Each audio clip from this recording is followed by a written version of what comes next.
Hi, this is Ike from Groovy Entertainment. Today we got another book on tape to play for you. Today's book is 101 Dalmatians, A Lucky Christmas for 1993. So let's get started.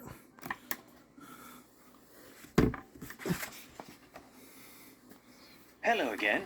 It's me, Pongo, with another tale to tell. This is the story of our family's lucky Christmas. Just read along with me in your book. You'll know it's time to turn the page when you hear the chimes ring like this. Let's begin now, shall we?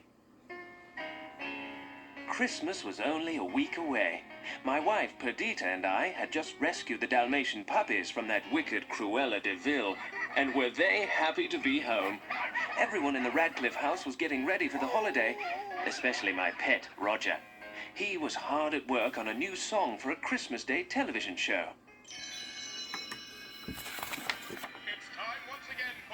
All of us hounds were in the living room watching Thunderbolt the Wonder Dog when the television went on the blink. Our pup Lucky began to bark loudly at the screen. Thunderbolt was his hero after all. Nanny came in to see what the fuss was all about. Oh my, we can't have a broken television. The Mister's song is going to air in a week. I'd better call the repairman. But when the repairman came, he couldn't fix the television. Sorry, sir, but I'm going to have to take it back to my shop. Roger glared at the fuzzy screen, puffing on his pipe. Anita, that's Roger's wife, well, she was worried.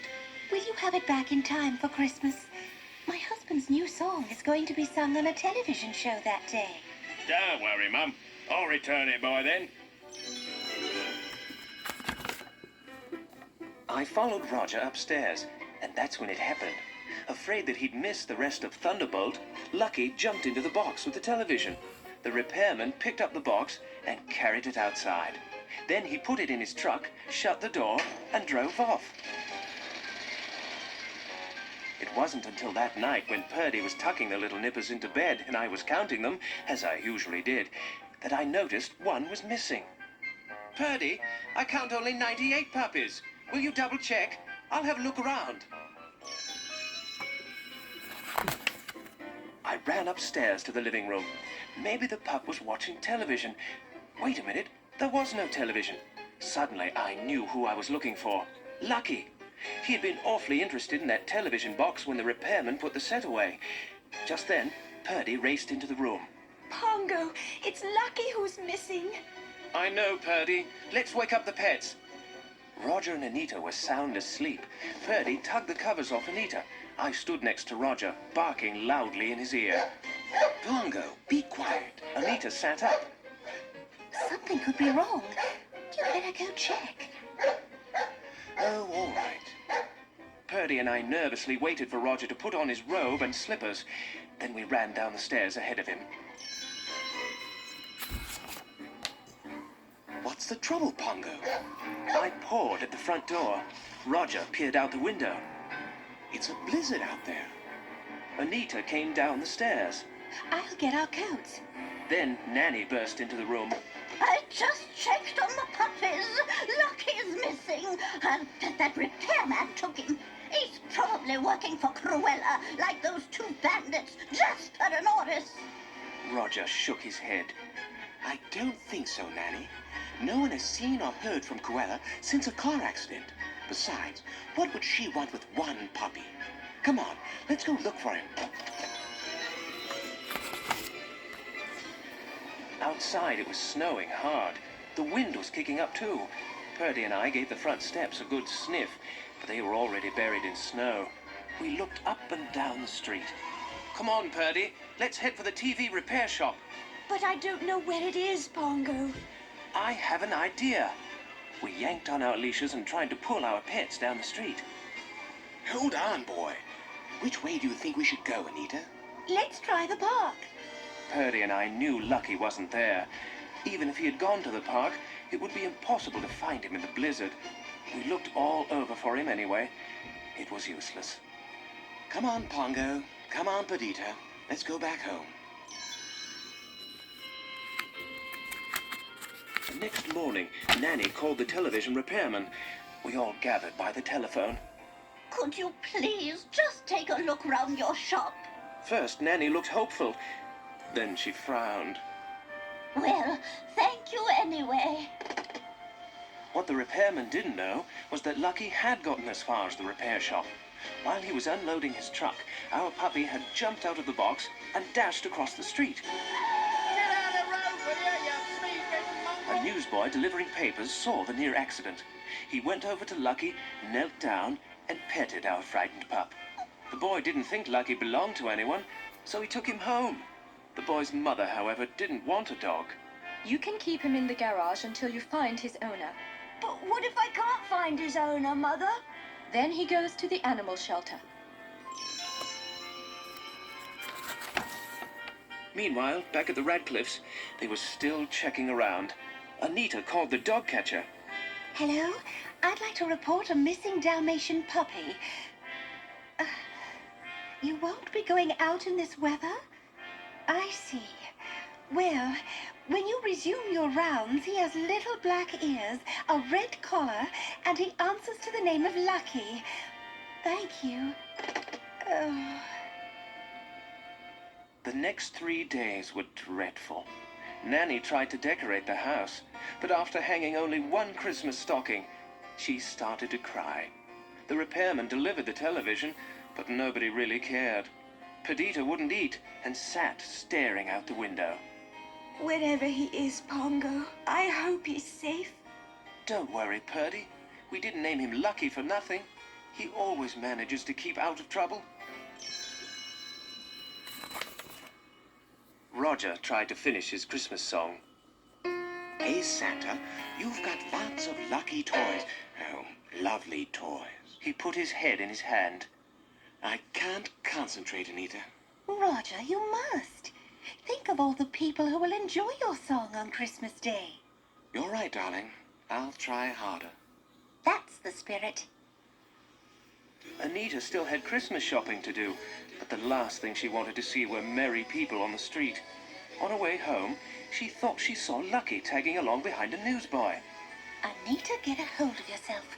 Every Dalmatian puppy isn't lucky. Still, she hurried to the corner, but by the time she got there, the boy and pup were gone. That night was Christmas Eve, but no one was celebrating at our house. Purdy and I had already gone to bed when the carolers came by. Purdy lifted her head. Pongo, did you hear that? Hear what, Purdy? It sounded like a puppy howling. I think it's just a human with a bad voice, dear. Purdy got up and went to the door. At the same time, Anita put down her teacup. Roger, we have carolers. Roger was busy reading. Let's open the door and listen to them. After all, it is Christmas Eve, and they're singing my favorite carol.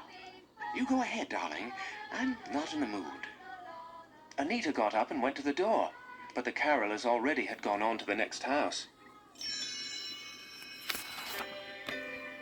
Now, the one thing I've learned in life is that there's nothing like a mother's instinct. I should have known that Purdy was on to something. One of the carolers was the newsboy, and he had Lucky with him. Block after block, Lucky twisted and turned in the boy's arms until finally the boy put him down. And then, quick as a flash, Lucky took off for home. But he wasn't quite sure which way to go. First he tried one way, then another. Finally, he stood shivering under a street lamp. I'm never going to see my mother and father again. Then, someone in a fuzzy red suit and big warm gloves stooped down to pick him up. Well, well, if it isn't Lucky. Shouldn't you be home, snug in your bed? It's Christmas Eve, little fellow. The next morning, Purdy and I awoke to the sound of puppies barking. We hurried upstairs to the living room, and there was Lucky, sound asleep in the only stocking that Nanny had hung. We raced over to him and began licking his face. He opened his eyes and started yipping. Nanny came in from the kitchen. It's Lucky! He's back! Half asleep, Roger and Anita ran down the stairs.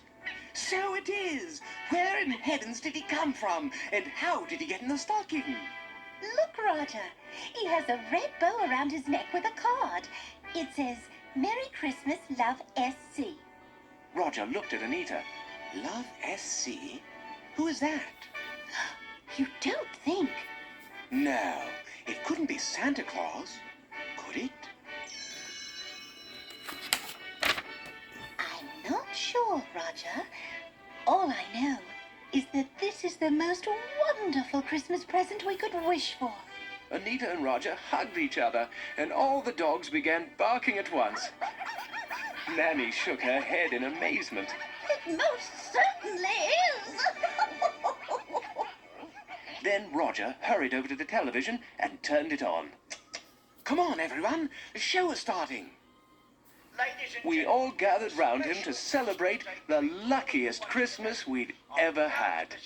A wonderful new song by the popular composer Roger Radcliffe.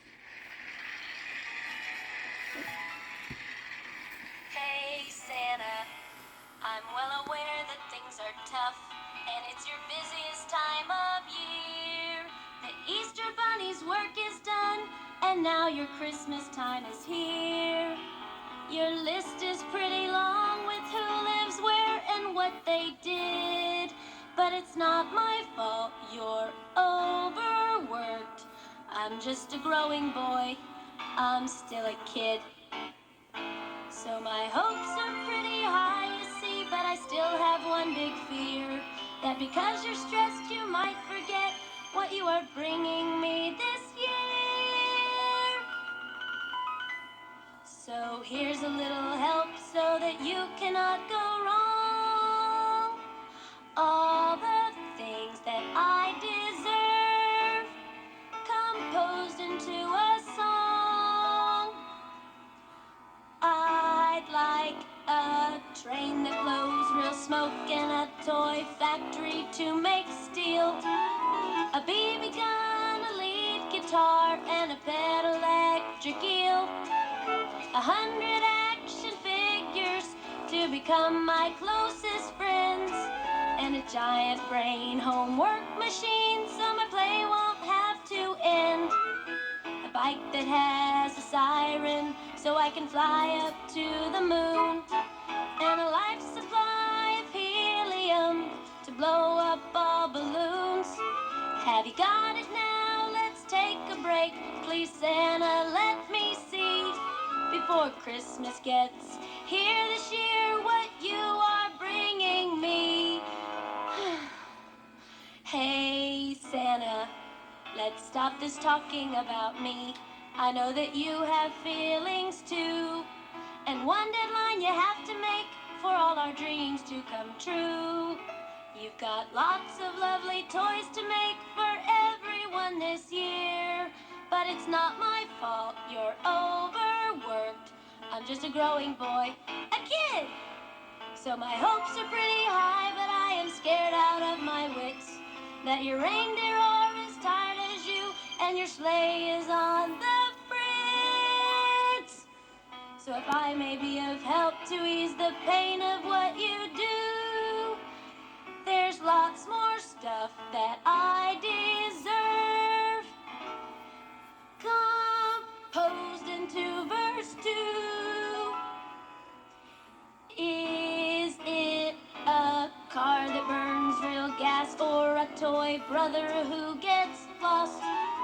A Tommy gun, a business card that says I am the boss, a million colored marbles, and a private zoo for me, a treehouse for my sis so she can have the queen for tea, a room that has a vault door for my privacy at home, and a life supply of bubble gum to blow the biggest bubbles known.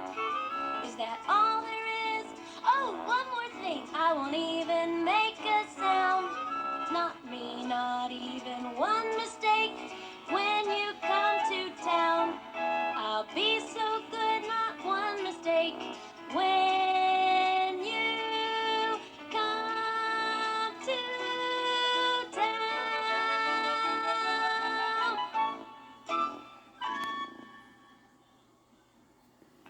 end of the story. If you'd like to hear it again, turn the tape over. So that was 101 Dalmatian, A Lucky Christmas from 1993. So if you like, subscribe, share, and comment, and have a groovy day. And our next book will be Elmo Night Before Christmas.